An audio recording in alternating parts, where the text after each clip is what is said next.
জাকাত দিবেন কোথায়? জাকাত দেওয়ার যে খাতগুলো আল্লাহ সুবহানাহু ওয়া তাআলা কোরআন মাজিদে উল্লেখ করেছেন, সে সবগুলো খাতেই জাকাত দিতে হবে এটা জরুরি না। কেউ যদি এক খাতেই সব জাকাত দিয়ে দেয় তবুও সমস্যা নেই। জাকাতের খাতের ১ নম্বর হকদার হচ্ছে ফকির এবং মিসকিন।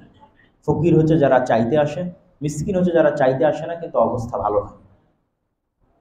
নিম্ন মধ্যবিত্ত শ্রেণীর মানুষ যারা, যারা বাংলাদেশের সর্বনিম্ন গ্রেডের যে বেতন স্কেল যদি আমি ধরি ৮, ১০, ১৫, এই স্কেলে ধরেন যারা চাকরি করে, দিন আনে দিন খায়, তার বাড়িতে যদি একটা চিকিৎসার প্রয়োজন হয় বা একটা বিবাহের প্রয়োজন হয় বা অতিরিক্ত কোনো কাজের প্রয়োজন হয়, তো অতিরিক্ত টাকা অ্যারেঞ্জ করার মতো সক্ষমতা নেই, এবং যে নিসাব পরিমাণ সম্পদের মালিক, মানে নিসাব পরিমাণ সম্পদের মালিক আবার ১ বছর অতিক্রম হয়েছে, তার উপরই তো জাকাত ফরজ, সে তো আর জাকাত চাইতে পারবে না। তাহলে মিসকিনের ক্যাটাগরিতে কি আসবে? যে নিসাব পরিমাণ সম্পদের মালিক নয়, এমন নিসাব পরিমাণ সম্পদ যার উপর ১ বছর অতিক্রম হয়েছে এবং তার প্রয়োজন আছে, সে প্রয়োজনটা নির্ধারণ করবে। ঋণগ্রস্ত হওয়ার মাধ্যমে নির্ধারণ হতে পারে, আর কোনো সমস্যা বিপদ আপদের মাধ্যমে নির্ধারণ হতে পারে। এরকম অসহায় মিসকিনকে জাকাত দিয়ে সহযোগিতা করা যায়। জাকাত নিজের আত্মীয় স্বজনের মধ্যেও দেওয়া যায়। শুধু যারা আপনার দায়িত্বের অন্তর্ভুক্ত, আমার বাবা মা আমার দায়িত্ব, আমার ছেলে মেয়ে আমার দায়িত্ব, যে আমার দায়িত্ব তাকে তো আর আমি জাকাত দিতে পারবো না, আমার ফ্রেশ অর্থই তার পিছনে খরচ করতে হবে। আমার স্ত্রী আমার দায়িত্ব, কিন্তু আমার ভাই আমার দায়িত্বের অন্তর্ভুক্তের মধ্যে পড়ে না। আমার মামা বা আমার ফুফু বা আমার খালা বা আমার স্ত্রীর মামা ফুফু খালা তারা আমার দায়িত্বের মধ্যে না। তাদের মধ্যে কেউ যদি এরকম অসহায় দরিদ্র থাকে তো তাকেও জাকাত দেওয়া যাবে, বরং আত্মীয় স্বজন দিয়েই শুরু করা উচিত এবং শুরু করা ভালো। আমাদের দেশে জাকাতযোগ্য খাত আমরা মনে করি ৩টে: ফকির, মিসকিন, আর একটা হচ্ছে ফি সাবিলিল্লাহ। ফি সাবিলিল্লাহর ১ নম্বর হচ্ছে জিহাদ ফি সাবিলিল্লাহ, আল্লাহর রাস্তায় জিহাদ। যারা আল্লাহর রাস্তায় জিহাদ করছে এরকম মুজাহিদদের অস্ত্র ক্রয়ের জন্য, ট্রেনিং এর জন্য, যে কোনো কাজের জন্য জাকাতের অর্থ ব্যয় করা যাবে। আর ফি সাবিলিল্লাহর দ্বিতীয় স্তরে আসতে পারে নিঃস্বার্থভাবে যারা ইলা ও কালিমাতিল্লাহ, আল্লাহর কালেমাকে উঁচু করার জন্য কাজ করে যাচ্ছে। বেসরকারি কওমি মাদ্রাসা, সংস্থা, ফাউন্ডেশন, সংগঠন, এই জাতীয় যারা আল্লাহ সুবহানাহু ওয়া তাআলার দ্বীন দাওয়াতি কার্যক্রম পরিচালনা করছে, তাদেরকেও জাকাতের থেকে অর্থ সম্পদ দিয়ে সহযোগিতা করা যাবে। তবে জাকাতের ক্ষেত্রে সবচেয়ে বড় যে বিষয়টি মাথায় রাখতে হবে সেটা হচ্ছে জাকাতের সম্পদের মালিক যেহেতু আপনি নন, সেহেতু আপনাকে মূল ক্যাশই হস্তান্তর করতে হবে। আপনি এটা বলতে পারবেন না যে আমি জাকাতে কাপড় কিনে জাকাতের কাপড় বিতরণ করতেছি। কেন? যখন জাকাতের টাকা দিয়ে আপনি কাপড় কিনবেন তখন আপনি ক্লেম করতেছেন, দাবি করতেছেন যে আপনি এখনো এই টাকার মালিক আছেন, এই জন্য কাপড় কেনার স্বাধীনতা আপনার আছে। কিন্তু আপনি তো ইসলামের আইনের দৃষ্টিতে এই টাকার মালিক এখন আপনি নাই। যেহেতু এই টাকার মালিক আপনি এখন নাই, সেহেতু এই টাকা দিয়ে কাপড় কেনার স্বাধীনতা আপনার আছে না নাই? এই টাকার যে হকদার তার কাছে পৌঁছে দিতে হবে, সে এখন ওই টাকা দিয়ে কি কিনবে সেটা তার সাথে, কি করবে তার সাথে। এই জন্য আমাদের দেশের যে প্রবণতা আছে যে কাপড় দিয়ে জাকাত দেওয়ার প্রবণতা, ফিতরা এবং জাকাতের যে বিষয়টা আমাদের দেশে হয়ে গেছে কি সরাসরি সুন্নাত বিরোধী। আল্লাহর নবী ফিতরা দিতে বললেন খাদ্য দিয়ে, আমরা ফিতরা দিলাম টাকা দিয়ে। জাকাত দিতে বলা হলো টাকা দিয়ে, আমরা জাকাত দিলাম কাপড় দিয়ে। এই যে সবচেয়ে বড় হাস্যরসাত্মক একটা অবস্থা দাঁড়িয়েছে আমাদের দেশে। এইটা করা যাবে না। আল্লাহর নবীর যেটা সুন্নাত সেই সুন্নাতের উপরই থাকতে হবে। ফিতরা আদায় করতে হবে খাদ্যদ্রব্য দিয়েই, আর জাকাত ক্যাশই পৌঁছে দিতে হবে। অর্থনৈতিক ইবাদতের সামগ্রিক গুরুত্ব কি? জাকাতের মতো একটি অর্থনৈতিক ইবাদতের সামগ্রিক গুরুত্ব, এটা ওভারঅল ইসলামের অর্থনৈতিক ইবাদতের একটা অংশ হচ্ছে জাকাত। এটা সামগ্রিক গুরুত্ব আমাদের জানা থাকতে হবে। সেটা হচ্ছে কিয়ামতের মাঠে যখন আমরা বিপদে পড়ব তখন অর্থনৈতিক ইবাদত আমাদের সবচেয়ে বেশি সহযোগী হবে। কেননা কোনো মানুষই তার নিজের আমলের উপর শতভাগ গ্যারেন্টি দিতে পারবে না। কেউ শতভাগ গ্যারেন্টি দিয়ে বলা খুব কঠিন যে আমি 2 রাকাত সালাত অন্য কোনো চিন্তা ছাড়া শুরু থেকে শেষ পর্যন্ত ইখলাস সাথে রেখে আদায় করেছি এবং দুনিয়াবি কোনো চিন্তা আমার মাথায় আসে না, এটা বলা অনেক কঠিন। এই জন্য কোনো আমল মানুষ শতভাগ নির্ভুল করছে এটা দাবি করতে পারবে না মানুষ, যা আমি সালাত ফরজ হওয়ার পর থেকে 1 ওয়াক্ত সালাতও মিস দেই। বরং মানুষ মাত্রই যেহেতু ভুল, সেহেতু মানুষ ভুল করবে। তো এই যে মানুষ ইবাদতের জগতে যে ভুল করবে, এই ভুলটা সে কাভার দিবে কি দিয়ে? জান্নাতে যাওয়ার জন্য এই ভুল কাভার দিতে হবে টাকা দিয়ে। দুনিয়াতেও যেমন তাই করতে হয়, পরকালেও তাই। আমার কাছে গাড়ির ড্রাইভিং লাইসেন্স আছে, গাড়ির কাগজপাতি আছে, আমি বহুদিনের অভিজ্ঞ ড্রাইভার, তারপর ট্রাফিক যখন কোনো ভুল করে তখন ট্রাফিক পুলিশ জরিমানা করে না করে? জরিমানা করে। তাহলে আমি ভুল করলে সেটা পরিশোধ করতে হচ্ছে টাকা দিয়ে। আল্লাহ সুবহানাহু ওয়া তাআলা ইসলামের অসংখ্য বিধিবিধান আপনি গবেষণা করলে দেখবেন ভুলের কাফফারা আল্লাহ টাকা দিয়ে দেওয়ার ব্যবস্থা করেছে। ধরেন এই রমজানের কথাই যদি কেউ যদি দিনের বেলা রমজানে তার স্ত্রীর সাথে স্ত্রী মিলনে যায়, তাহলে আল্লাহ বলতেছেন তাকে একটানা 2 মাস সিয়াম পালন করতে হবে। একটানা 2 মাস সিয়াম পালনে সক্ষম নও, আবার অপরাধ করেছো, তাই অপরাধ মিটবে টাকা দিয়ে। সিয়াম দিয়ে কাভার দিতে পারতেছো না, কিন্তু অপরাধ করেছো, তাহলে অপরাধ মেটানো হবে কি দিয়ে? টাকা দিয়ে। বা তোমার পকেট থেকে জরিমানা হিসেবে টাকা বের করো, গোলাম আজাদ করার জন্য টাকা বের করো, অথবা মিসকিনকে খাওয়ানোর জন্য টাকা বের করো। টাকা বের করেই তোমার ভুল মাফ করানো হবে। যেমন ফিতরার ক্ষেত্রে আল্লাহ নবী হাদিসে বলেছেন যে ফিতরা কেন দিতে হয়, বলে সিয়াম পালনকারীর পুরো রমজানে যদি কোনো ভুল ত্রুটি হয়ে থাকে ওটার কাফফারা কি? ফিতরা। তাহলে পুরো রমজানে সিয়াম পালন করতে আপনি কোথাও ভুল ত্রুটি করেছেন, সেটার কাফফারা আপনার সম্পদ দিয়ে দিতে হচ্ছে, আপনার খাদ্যদ্রব্য দিয়ে দিতে হচ্ছে। তাহলে ইসলামের এরকম অসংখ্য যে কোনো বিধিবিধান যেখানে গুনাহ কোথাও সংঘটিত হয়েছে, দেখবেন আল্লাহ কাফফারার বিধান দিয়েছে টাকা। তো এটা যেমন দুনিয়াতে কাফফারার বিধান টাকা, এটা পরকালেও প্রযোজ্য। ওই পরকালে যেন আপনি প্রস্তুত থাকতে পারেন, এই জন্য টাকার ইবাদত লাগবে। শুধু শরীরের ইবাদত, মনের ইবাদত দেওয়া হবে না, টাকার ইবাদত থাকা লাগবে জরুরি। শরীরের ইবাদত সালাত, মন বা মুখের ইবাদত জিকির আজকার কোরআন তেলাওয়াত, টাকার ইবাদত কই? এটা লাগবে, এটা আপনার ব্যাকআপ। আপনি এখন দানের মাধ্যমে, যাকাতের মাধ্যমে যদি এটা ব্যাংকে সেভিংস আল্লাহর দরবারে পাঠিয়ে রাখেন, এখন কিয়ামতের মাঠে যখন পাওনাদার আসবে, ভুল ত্রুটি আসবে, সবগুলো তখন এই টাকা দিয়ে কাভার হবে। কেননা ইবাদতে তো আপনি শতভাগ গ্যারেন্টি দিতে পারবেন না। এই জন্য আল্লাহ সুবহানাহু ওয়া তাআলা বলেছেন যে আল্লাহ মানুষের কাছে জান্নাতকে বিক্রি করে দেবে। ইন্নাল্লাহ আশতারা মিনাল মুমিনিনা আনফুসাহুম ওয়া আমওয়ালাহুম বিআন্না লাহুমুল জান্নাহ। যে আল্লাহর সাথে ক্রয় বিক্রয়ের লেনদেন হবে, মুমিনদের ডিড হবে, চুক্তি। কি? আল্লাহ হচ্ছে বিক্রেতা, মুমিন হচ্ছে ক্রেতা। আল্লাহ কি বিক্রি করবেন? জান্নাত বিক্রি করবেন। মুমিন কি কিনবে? জান্নাত কিনবে। তো এটা 100% কনফার্ম হওয়া যায়, কিনে নেওয়া যায়, একদম বুকিং দিয়ে কিনে নেওয়া যায় দুইটা জিনিস দিয়ে। একটা হচ্ছে জীবনটাই দিয়ে দিলাম, এর চেয়ে বড় তো বিনিময় আর হতে পারে না। যে আমি জীবনটাই দিয়ে দিয়েছি, এটা অনেক বড় বিনিময়। যে আমার জীবনটাই দিয়ে দিলাম, তুমি আমাকে কি দাও? জান্নাত। এর চেয়ে বড় বিনিময় হতে পারে না। সেটা হচ্ছে জিহাদ ফি সাবিলিল্লাহ, আল্লাহর রাস্তায় জিহাদ। এই জন্য শহীদের মর্যাদা সর্বোচ্চ। কিয়ামতের মাঠে নবীদের পরে সবচেয়ে বেশি মর্যাদাবানের, মর্যাদার মণ্ডিত হবে শহীদেরা। ভিন্ন মর্যাদা থাকবে তাদের কিয়ামতের মাঠে। তাদেরকে তাদের যে অবস্থার উপর মারা গেছে ওই অবস্থার উপর উত্থান হবে। এই জন্য শহীদের কোনো গোসল নাই, কোনো কাফন নাই, কোনো জানাজা নাই। এত সম্মান শহীদের কেন? ও যে অবস্থার উপর মারা গেছে ওই অবস্থার উপরই সে উত্থান ঘটবে। তথা যে যে জায়গা থেকে রক্ত পড়ছিল, আহত ছিল, সে রক্ত পড়া অবস্থায়, সে আহত অবস্থায় ওই কাপড়ে, ওই পোশাকে, এই জন্য আলাদা কোনো কাপড় পোশাক নেই। যে কাপড় পোশাক পরিহিত অবস্থায় যুদ্ধ করছিল সেই পোশাকে তার উত্থান হবে। আল্লাহর নবী বলছেন রক্তের রং হবে দুনিয়ার রক্তের মতো, কিন্তু রক্তের গন্ধ হবে কিয়ামতের মাঠের সবচেয়ে সুগন্ধিযুক্ত। এটা হলো শহীদের সবচেয়ে বড় সম্মান এবং মর্যাদা কিয়ামতের মাঠে। তাহলে যে নিজের নাফসি দিয়ে দিল, ওর কাছে আল্লাহ জান্নাত বিক্রি করে দিয়েছে। এখন নাফসের পরে আর মানুষের সবচেয়ে প্রিয় জিনিস দিতে পারবে মানুষ বের করে, এটা টাকা। এই জন্য পরের বাক্য হচ্ছে আমওয়ালাহুম আনফুসাহুম ওয়া আমওয়ালাহুম। কিন্তু টাকা দেওয়ার কথাটা যে যৌক্তিক, লজিক্যাল, তার সবচেয়ে বড় প্রমাণ কি জানেন? টাকা দেওয়ার কথা যৌক্তিক এবং লজিক্যালের সবচেয়ে বড় প্রমাণ হচ্ছে আমরা কোনো টাকাই কি আল্লাহর কাছে পাঠাতে পারি? তাহলে আল্লাহর কি লাভ টাকা দেওয়ার কথা বলি? তার মানে আল্লাহর কোনো লাভ আছে? কোনো লাভ নেই। তাহলে আল্লাহ সুবহানাহু ওয়া তাআলা টাকা দেওয়ার কথা বলছেন মানে এটা নিঃস্বার্থ। যদি টাকাটা আল্লাহর কাছে আমরা পৌঁছাতে পারতাম তাহলে বলতাম টাকার আল্লাহর দরকার, এই জন্য আল্লাহ টাকা দিতে বলছে। কিন্তু আল্লাহর টাকা দরকার নাই, আল্লাহর কাছে টাকা চায়ও না, অথচ আল্লাহ টাকা দেওয়ার জন্য বলছেন। মিম্মা রাযাকনাহুম ইউনফিকুন, বারবার বলছেন তোমাদের পকেটে যে টাকা আছে, যে রিজিক দিয়েছে, এটা আমার পক্ষ থেকে দাও, এটা আল্লাহর রাস্তায় ব্যয় করো।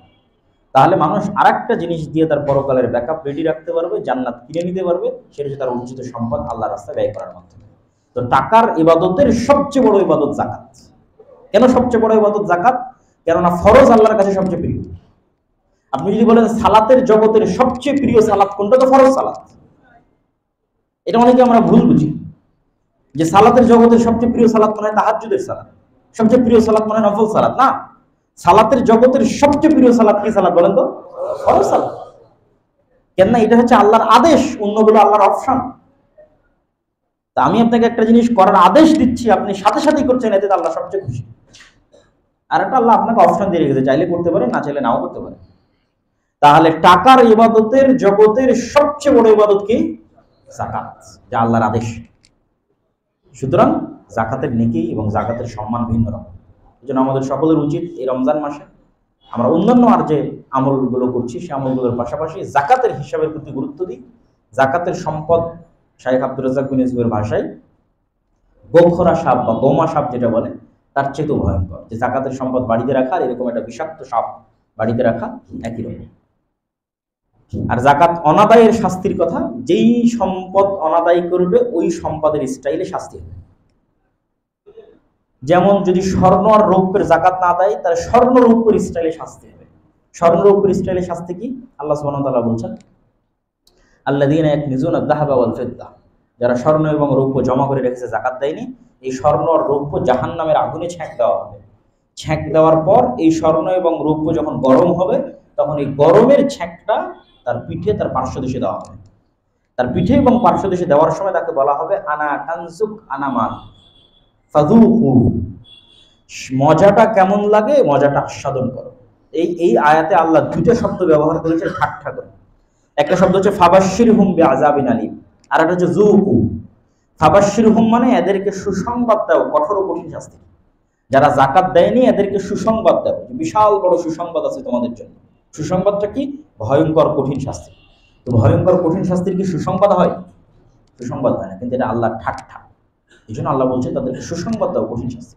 2 নম্বর ঠাট্টা কি? 2 নম্বর ঠাট্টা হচ্ছে ওদেরকে বলো যুকু, স্বাদ আস্বাদন করা, মানে খুব মজাদার খাবার যখন মানুষ খায়, ওই মজাদার খাবারের স্বাদ আস্বাদনকে আরবিতে বলে যুকু, মজা নেওয়া, স্বাদ নেওয়া।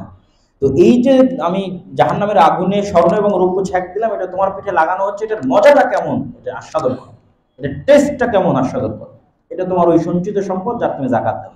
তো আল্লাহ এখানে টেস্টের কথা বলছে, মজা নেওয়ার কথা বলতেছে। অথচ আমরা জানি যে স্বর্ণ এবং রৌপ্য জাহান্নামের আগুনে ছ্যাঁক দিয়ে যখন আমার গায়ে লাগানো হবে, তখন এটা কষ্টদায়ক, অবশ্যই মজাদায়ক নয়। কিন্তু আল্লাহ বলছে এটা মজা, এই মজাটা তুমি নাও। কেমন মজা, টেস্টটা কেমন, এটা তোমার ওই সম্পদ যার তুমি যাকাত বের করো। তাহলে এই দুইটা শব্দ ঠাট্টামূলক। তাহলে যেমন সম্পদের যাকাত বের করেনি তেমন ধরনের শাস্তি। তো এটা একটা সম্পদ যাকাত বের করেনি, আর একটা সম্পদ ধরেন চতুষ্পদ জন্তু, তার যাকাত বের করেনি, তো চতুষ্পদ জন্তুর যাকাত বের না করলে ওই স্টাইলে শাস্তি হবে। কি হবে? চতুষ্পদ জন্তুর লম্বা শিং দেওয়া হবে, শক্তিশালী খুর দেওয়া হবে। কিয়ামতের মাঠে এই লম্বা শিংওয়ালা, লম্বা খুরওয়ালা চতুষ্পদ জন্তু তার মালিককে মারাতে থাকবে আর শিং দিয়ে বুঝাতে থাকবে আর বলবে, আমি তোমার সেই সম্পদ যার তুমি যাকাত দাওনি, মজাটা কেমন লাগে দেখো, স্বাদটা কেমন দেখো। আর একটা কি বাকি থাকলো? ব্যবসায়িক সম্পদ, ক্যাশ টাকা। ব্যবসায়িক সম্পদ ক্যাশ টাকার যাকাত যে দেয়নি, তার শাস্তি হবে তার সম্পদকে সাপের আকৃতিতে রূপান্তর করে তার গলায় পেঁচিয়ে দেওয়া হবে, এবং তার সাপ তাকে ছোবল মারবে আর বলবে, আমি ওই সম্পদ যার তুমি যাকাত দাও। তাহলে যেই সম্পদের যাকাত দেয়নি ওই স্টাইলে শাস্তি হবে। তো যাকাতের শাস্তি অত্যন্ত ভয়াবহ, দুনিয়া এবং পরকাল উভয় জগতে শাস্তি আছে। দুনিয়ার জগতের শাস্তি হচ্ছে দুর্ভিক্ষ দেখা দিবে, সম্পদ নিরাপদ হবে না, সম্পদ ধ্বংস হয়ে যাবে। আর যে সম্পদের যাকাত আদায় করা হবে ওই সম্পদ নিরাপদ, বিপদ মুসিবত, বালা মুসিবত ধ্বংস হয়ে যাওয়া থেকে নিরাপদ। আপনি বলবেন যে আমি যাকাত দেই, তারপরেও তো আমার ব্যবসায় লস হয়। দুইটা জিনিস, একটা হচ্ছে আল্লাহর পরীক্ষা, একটা হচ্ছে আল্লাহর গজব। আল্লাহর গজব থেকে মানুষ বাঁচতে পারে না, নিঃশেষ হয়ে যায়।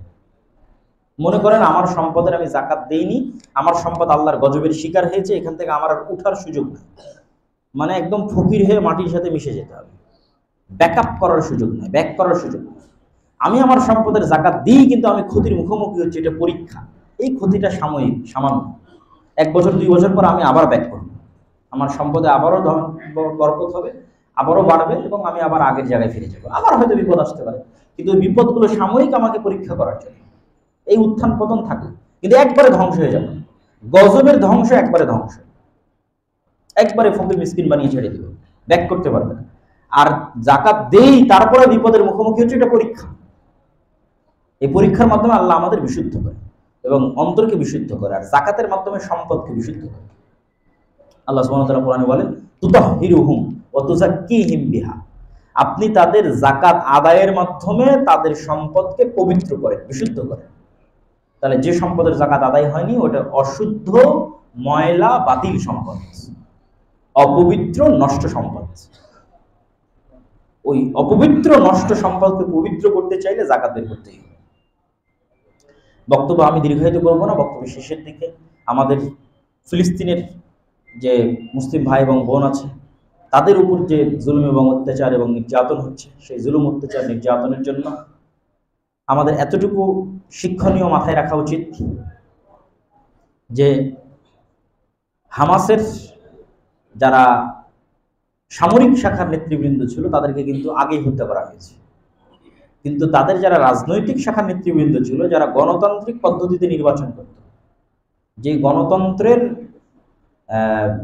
গডফাদার হচ্ছে আজকের বিশ্ব মোড়লেরা, সেই গণতান্ত্রিক পদ্ধতিতে নির্বাচন করে তাদের যে প্রধানমন্ত্রী, তাদের রাষ্ট্রপতি বা তাদের আর যারা দায়িত্ব আছে, এমপি, মন্ত্রী, তাদেরকে পর্যন্ত এখন হত্যা করা হচ্ছে। এই হলো গণতন্ত্রের রেজাল্ট, গণতন্ত্রের সারমর্ম। যে যেখানে গণতন্ত্র আমার পক্ষে সেখানে গণতন্ত্র মজা, যেখানে গণতন্ত্র আমার বিরুদ্ধে সেখানে গণতন্ত্রের কোনো দাম নেই। সুতরাং অ্যাজ এ থিওরি এটা একটা মিথ্যার উপর দাঁড়িয়ে আছে, এটা ভুয়া থিওরি। যদি গণতন্ত্রেরই তারা রক্ষা কবচ হতো তাহলে গাজার প্রধানমন্ত্রীকে অন্তত ইসরায়েল হত্যা করতে পারতো না, কারণ ওই প্রধানমন্ত্রী ওদেরই গণতান্ত্রিক থিওরিতে নির্বাচিত প্রধানমন্ত্রী। তার মানে এই থিওরিটা যখন আমার পক্ষে তখন ঠিক আছে, গণতন্ত্র লাগবে, আর যখন আমার বিপক্ষে তখন গণতন্ত্র লাগবে না। এই জন্য এটা জাস্ট একটা থিওরি হিসেবে মুসলমানদের কন্ট্রোল করার জন্য ব্যবহার করা। আর মসজিদে আকসা পৃথিবীর 3টা ফজিলতপূর্ণ জায়গার একটা, যেই জায়গার উদ্দেশ্যে, ইবাদতের উদ্দেশ্যে সফর করা জায়েজ। পৃথিবীর আর কোনো জায়গায় ইবাদতের উদ্দেশ্যে সফর করা হারাম। একমাত্র 3টে জায়গায় মানুষ ইবাদতের উদ্দেশ্যে সফর করতে পারে: মক্কার মসজিদে হারাম কাবাঘর, মদিনার মসজিদে নববী, আর ফিলিস্তিনের মসজিদে আকসা।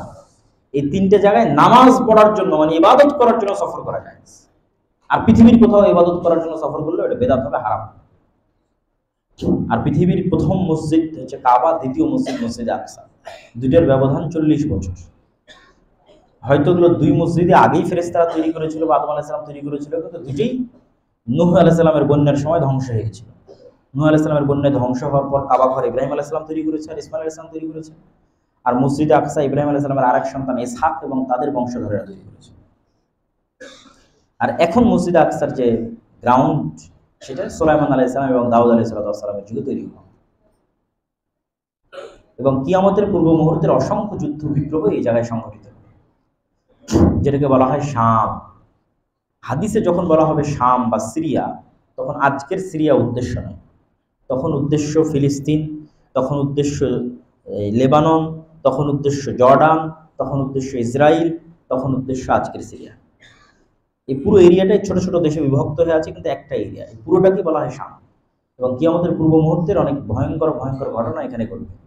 দাজ্জালকে ঈসা আলাইহিস সালাম জেরুজালেমে হত্যা করবেন এবং ঈসা আলাইহিস সালাম নিজে অবতীর্ণ হবেন দামেস্কে। তথা ওই সময়কার যুদ্ধ বিগ্রহগুলো মসজিদে আকসা কেন্দ্রিকই সংগঠিত হবে, কেন আর বাকি 2টা মসজিদকে আল্লাহ ফিতনা থেকে মুক্ত করে দিয়েছে। আল্লাহর নবীর হাদিস যে মক্কা এবং মদিনায় সারা পৃথিবীতে দাজ্জালের ফিতনা প্রবেশ করলেও কোথায় প্রবেশ করবে না? Mecca Medina. তথা মক্কা এবং মদিনাকে ফিতনা থেকে মুক্ত রাখা হবে, কিয়ামতের পূর্ব মুহূর্তের ফিতনাগুলো এখানে প্রবেশ করবে না। তাহলে কিয়ামতের পূর্ব মুহূর্তের ফিতনার হেডকোয়ার্টারই হবে এই শামের ভূমি। এবং এই জন্য এখানে একদল মানুষ থাকবে হকের উপর। লা তাযালু তায়ফাতুম মিন উম্মতি যাহিরিন আলাল হক লা ইয়াদুররুহুম মান খাযালাহুম। আমার উম্মতের একটা জামাত আজীবন হকের উপর থাকবে। তো বিভিন্ন রিওয়ায়াতে এসেছে তারা সিরিয়াতে থাকবে, শামে থাকবে সেই জামাত।